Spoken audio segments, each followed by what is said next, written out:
जिस तरह तकी उस्मानी साहब ने इस्लामिक बैंकिंग की टर्म डिवाइस किया है, इंजीनियर मोहम्मद अली मिर्जा ने इस्लामिक सेकुलरिज्म की टर्म डिवाइस किया है। टर्म डिवाइस करना सिर्फ तकी उस्मानी का या मदूदी का या डॉक्टर इसरार का हक नहीं है, मेरा भी हक है। अस्सलामु अलैकुम वरहमतुल्लाह। सबसे पहली और बड़ी अपडेट ये है कि आखिरकार इंजीनियर मोहम्मद अली मिर्जा साहब ने इस्लामिक सेक्युलरिज्म के हवाले से अपना फाइनल मौकिफ बयान किया है। जी हाँ, आपने बिल्कुल सही सुना, और इंजीनियर साहब का ये मौकिफ सुन के आप एक बार फिर से सोचने पर मजबूर हो जाएंगे। लेकिन उससे पहले मैं आप तमाम भाइयों को ये बता दूं कि रिसेंटली मुफ्ती तारिक मसूद साहब ने भी अवाम से माफी मांगी है, क्योंकि कुछ दिनों पहले उन्होंने अपने एक बयान के दौरान सेक्युलरिज्म के हवाले से ये बयान किया था कि असल सेक्युलरिज्म तो इस्लाम सिखाता है। जिसके बाद इंजीनियर साहब के कुछ स्टूडेंट्स ने कैसर अहमद राजा साहब से ये डिमांड की थी कि वो अब मुफ्ती तारिक मसूद साहब पर भी फतवा लगाएं, लेकिन आखिरकार मुफ्ती तारिक मसूद साहब ने इस पर माफी मांगी है। मैं जो कह रहा हूँ वो इंजीनियर साहब और मेरी उसमें बहुत फर्क है।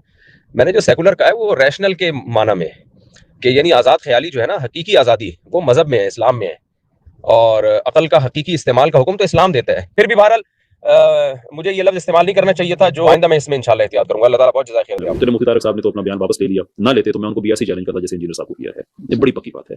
लेकिन चलें, उन्होंने तो एक स्कॉलरली एटीट्यूड दिखाया, एक आलिम दीन का एटीट्यूड दिखाया कि उन्होंने अपने अल्फाज वापस भी ले लिए और ये कहा कि मैं कुछ और कहना चाहता था और आइंदा मैं अल्फाज नहीं कहूंगा।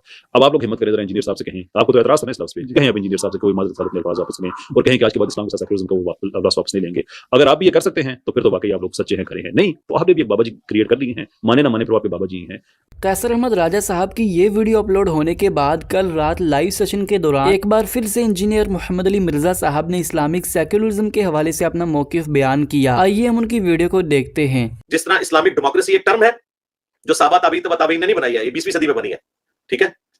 इस्लामिक बैंकिंग एक टर्म है जो 20वीं सदी के एंड पे आके बनी है। इस तरह ये मैंने टर्म डिवाइस किया इस्लामिक सेक्युलरिज्म।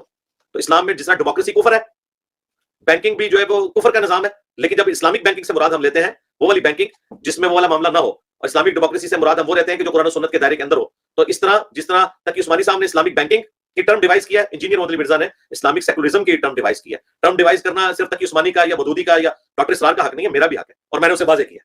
इसी के साथ में आपको ये भी बता दूं कि रिसेंटली कैसर अहमद राजा साहब ने एक्स पर ट्वीट करके ये बताया कि कुछ दिनों से कुछ लोग कैसर अहमद राजा साहब की टीम को धमकियां दे रहे हैं और बार बार कैसर अहमद राजा साहब का पता पूछ रहे हैं, जिसके हवाले से कैसर अहमद राजा साहब ने ये लिखा कि वो साहब जो मेरी टीम को कुछ दिनों से धमकी आमेज कॉल्स कर रहे हैं और मेरा पता पूछ रहे हैं, उनसे गुजारिश है कि वो मुझसे ईमेल पर बराह रास्त राब्ता करें। अगर आप में से भी कोई शख्स कैसर अहमद राजा साहब को कॉल्स करके धमकी दे रहा है तो वो कॉल करने के बजाय ईमेल पर उनसे राब्ता कर लें। खैर, ये थी पहली अपडेट। अब बात करते हैं दूसरी अपडेट के बारे में। दूसरी अपडेट ये है कि रिसेंटली जावेद अहमद गामदी साहब के बेटे जवाद अहमद गामदी साहब ने भी इस्लामिक सेक्युलरिज्म के हवाले से अपना मौकिफ बयान किया है। आइए हम उनकी वीडियो को देखते हैं।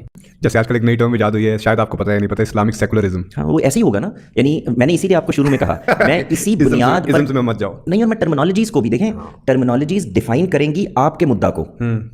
हो सकता है कि जिस जगह से उस टर्मिनोलॉजी को आप ले रहे हैं मैं वो मुद्दा बयान ही ना करना चाह रहा हूं। बिल्कुल ठीक। तो आप करेंगे ये कि मैं एक लफ्ज़ बोलकर आगे बढ़ जाऊंगा और आप ये कहेंगे असल में ये कह रहा है, तो जो मैं असल में कह रहा हूं वो मैं खुद कह सकता हूं, ऐसे मैं कह दूंगा। जवाद अहमद गामदी साहब जावेद अहमद गामदी साहब के बड़े बेटे हैं और रिसेंटली इन्फिनिटी पॉडकास्ट के साथ उनकी लाइव का सबसे पहला पॉडकास्ट आउट हुआ है। अगर आप उनके उस पॉडकास्ट को देखना चाहते हैं तो लिंक डिस्क्रिप्शन में है। तीसरी अपडेट ये है कि रिसेंटली जापान की एक खातून ने मुफ्ती तारिक मसूद साहब के हाथ के ऊपर इस्लाम कबूल किया, जिसकी कुछ तस्वीरें आप यहाँ पर देख भी सकते हैं। चौथी अपडेट ये है कि रिसेंटली डॉक्टर मोहम्मद अशरफ फासिल जलाली साहब के वालिदे गिरामी सूफी गुलाम सरवर साहब इंतकाल फरमा गए हैं, जिनकी तदफीन की वीडियो बराह रास्त डॉक्टर जलाली साहब के ऑफिशियल यूट्यूब चैनल से नशर की गई और डॉक्टर जलाली साहब ने खुद अपने वालिदे गिरामी के लिए तदफीन के बाद दुआ भी की। अल्लाह पाक से दुआ है कि अल्लाह पाक डॉक्टर जलाली साहब के वालिदे गिरामी की बख्शिश और मगफिरत फरमाए और जन्नत में आला से आला मुकाम नसीब फरमाए। बहरहाल ये थी आज की सारी अपडेट्स। मिलते हैं इसी तरह की नई अपडेट्स के साथ, तब तक के लिए अल्लाह हाफिज।